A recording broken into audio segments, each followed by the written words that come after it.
মাতা ভূমি পুত্রহম পৃথিব্যাহ, অর্থাৎ ধরিত্রী আমাদের মাতা আর আমরা তাঁর পুত্র। মা ও সন্তানের সৃষ্টির পবিত্র সেতু অর্থাৎ প্রাকৃতিক কৃষি। প্রাকৃতিক কৃষি প্রক্রিয়ায় ধরিত্রী অমৃত জীবামৃত। আসুন আমরা জানি জীবামৃত কিভাবে তৈরি করা হয়। নানা পরীক্ষা থেকে জানা গেছে 10 কেজি গোবরের সঙ্গে গোমূত্র, গুড় এবং 2টি শস্যের আটা এবং বেসন ইত্যাদি মিশিয়ে প্রয়োগ করা হলে চমৎকার পরিণাম পাওয়া যায়। এরই নাম রাখা হয়েছে জীবামৃত।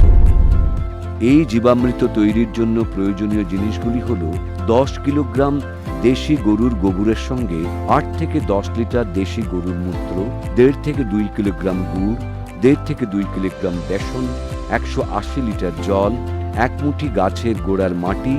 এই সহজলভ্য জিনিসগুলি মিশিয়ে জীবামৃত বানানোর পদ্ধতি এতই সরল যে কোনো কৃষক নিজেই এটি বানাতে পারবেন।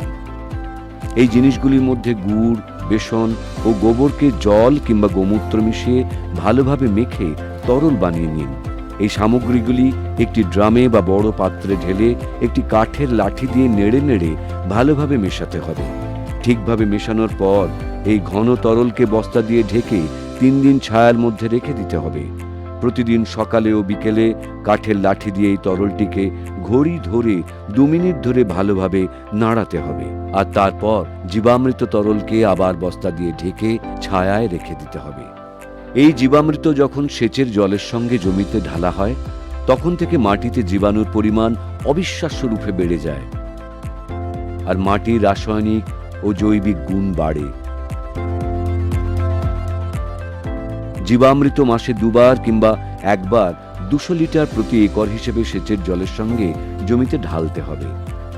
ফল গাছের গোড়ায় দুপুর 12টা নাগাদ যে ছায়া পড়ে সেই ছায়ার চারপাশে গোল করে গাছের আকার অনুসারে গাছ প্রতি 2 থেকে 5 লিটার জীবামৃত মাসে 1 বা 2 বার মাটিতে দিতে হবে। এতে মাটির স্বাস্থ্যের উন্নতি হয়, উর্বরতা বাড়ে, ফসল উৎপাদন ততটাই বাড়ে। এতে কৃষকের বন্ধু কেঁচোর বংশবৃদ্ধি হয়। প্রাকৃতিক কৃষিতে গভীর জোতের প্রয়োজন হয় না। শুধু তাই নয়, প্রাকৃতিক কৃষিতে ভূগর্ভস্থ জলস্তর বাড়ে। এই প্রক্রিয়ায় প্রধান ফসলের পাশাপাশি সহায়ক ফসলের চাষও সম্ভব হয়। ঘন জীবামৃত জীবামৃতেরই শুকনো স্বরূপ। এই ফসল বপনের আগেই মাটিতে মেশানো হয়। রোদে শুকানো 200 কিলোগ্রাম গোবরে তাজা তৈরি 20 লিটার জীবামৃত মিশিয়ে 2 দিন ধরে আবার রোদে শুকানো হয়। তারপর একে লাঠি দিয়ে পিটিয়ে ও পিষে মিহি গুঁড়ো করা হয়। এটাই ঘন জীবামৃত, যা 1 একর জমিতে আপনি প্রয়োগ করতে পারেন। প্রাকৃতিক কৃষির একটি প্রয়োজনীয় উপাদান হল বীজামৃত। বীজামৃত একদিকে গাছের বীজকে নানা বীজজনিত রোগ থেকে বাঁচায় আর অন্যদিকে এক অঙ্কুরোদ্গম ক্ষমতাকে অদ্ভুতভাবে বাড়ায়। দেশি গরুর 5 কিলোগ্রাম গোবর, 5 লিটার গোমূত্র, 50 গ্রাম ভেজা চুনের গুঁড়ো আর সামান্য মাটিকে 20 লিটার জল মিশিয়ে বীজামৃত তৈরি করা হয়।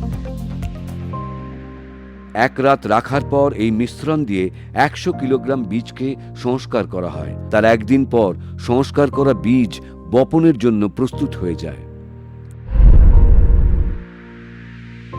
আচ্ছাদন প্রাকৃতিক কৃষির একটি গুরুত্বপূর্ণ নিয়ম। চাষযোগ্য জমিকে ফসল অবশেষ দিয়ে এবং অল্প সময়ে ফলানো অন্তর্বর্তী ফসল দিয়ে সম্পূর্ণরূপে ঢেকে দেওয়া হয়। আচ্ছাদন জমিতে আর্দ্রতা বজায় রাখে আর আবহ থেকে আর্দ্রতা নেওয়ার ফলে জমিতে চাষের জন্য প্রয়োজনীয় জলের মাত্রাও অদ্ভুতভাবে কম লাগে। নানা জীবাণু এবং কেঁচোদের গতিবিধি এ বাড়ায়, ক্ষার ভাবকে নিয়ন্ত্রণ করে তথা অবশেষে রাসায়নিক বিক্রিয়া হয়ে জমি থেকে কার্বন নিঃসরণ থামিয়ে জমির জৈবিক কার্বন ক্ষমতা বাড়িয়ে তোলে।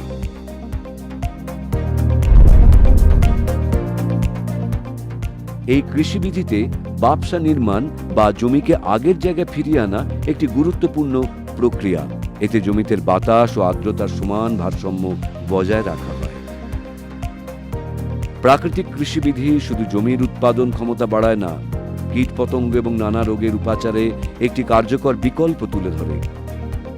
ফসলে কীটপতঙ্গের আক্রমণ রুখতে বিভিন্ন স্থানীয় বনস্পতি ভিত্তিক সস্তা ও কৃষকের ক্ষেতেই তৈরি করা যায় এমন উপাদানকেই অগ্নি অস্ত্র বলা হয়।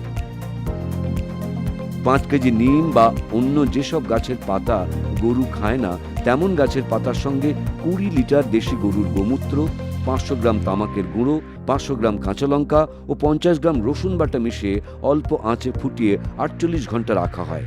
সকালে ও সন্ধ্যায় এই মিশ্রণকে 2 মিনিট ধরে নেড়ে নেড়ে গলানো হয়। এই তরল 6 লিটার প্রতি 200 লিটার জলে মিশিয়ে 1 একর জমিতে স্প্রে করবেন। নিমাস্ত্র, ব্রহ্মাস্ত্র, দশপর্ণী, অর্ক ইত্যাদি কীটপতঙ্গ প্রতিরোধে ব্যবহার করা হয়।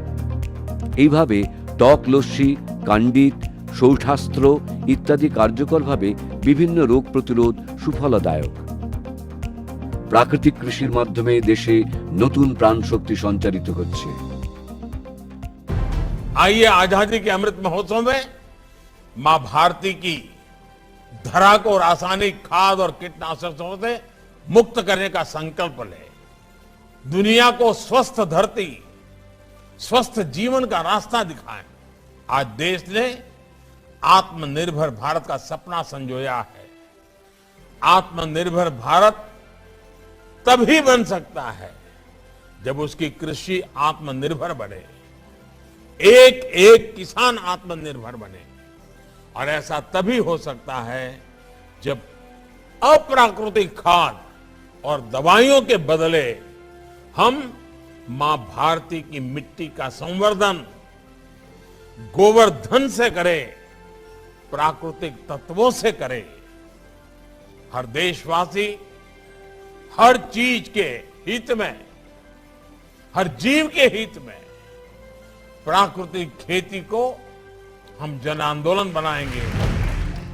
স্বাধীনতার অমৃত মহোৎসবের এই পবিত্র অবসরে বর্তমান কৃষির দশা ও দিশা হেতু মাননীয় প্রধানমন্ত্রীজির এটি অত্যন্ত গুরুত্বপূর্ণ আহ্বান। দেশের লক্ষ লক্ষ কৃষক ইতিমধ্যেই এই পদ্ধতি অনুসরণ করতে শুরু করেছেন। গুজরাট প্রদেশের ডাং জেলা তো সম্পূর্ণ প্রাকৃতিক কৃষির জেলারূপেই ঘোষণা করা হয়েছে। দেশের অনেক গ্রামে আজ এই চাষের পদ্ধতি গ্রহণ করছেন তারা, কারণ এতে কৃষকদের জীবনে উন্নতি হচ্ছে। আমি সত্যা দেবী, আমার 150 গাছ আছে। আমি এতে প্রাকৃতিক স্প্রে ব্যবহার করেছি। আগে যে কীটনাশক স্প্রে কিনতাম তাতে খরচ অনেক বেশি হতো, এতে খরচও কম, ফলনও খুব ভালো হচ্ছে। এর জন্য ইউরিয়া দেবার কোনো প্রয়োজন নেই। আগে 5000 টাকা খরচ হতো, এখন তো 500 টাকাও খরচ হয় না। এই জন্যই আমি সবাইকে বলছি, আমি যেভাবে স্প্রে ব্যবহার করেছি আপনারাও তাই করুন।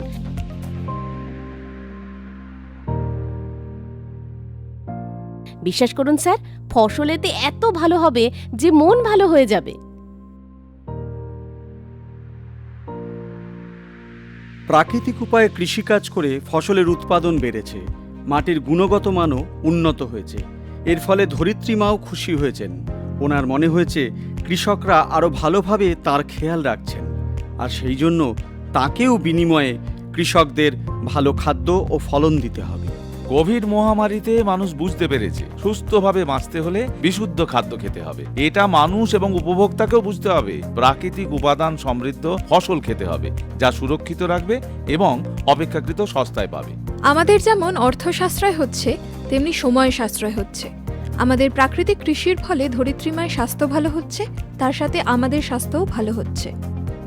এদেরকেই বলে আত্মনির্ভর কৃষক, যারা গ্রামে গ্রামে সমৃদ্ধি আনছেন আর গড়ে তুলছেন আত্মনির্ভর ভারত।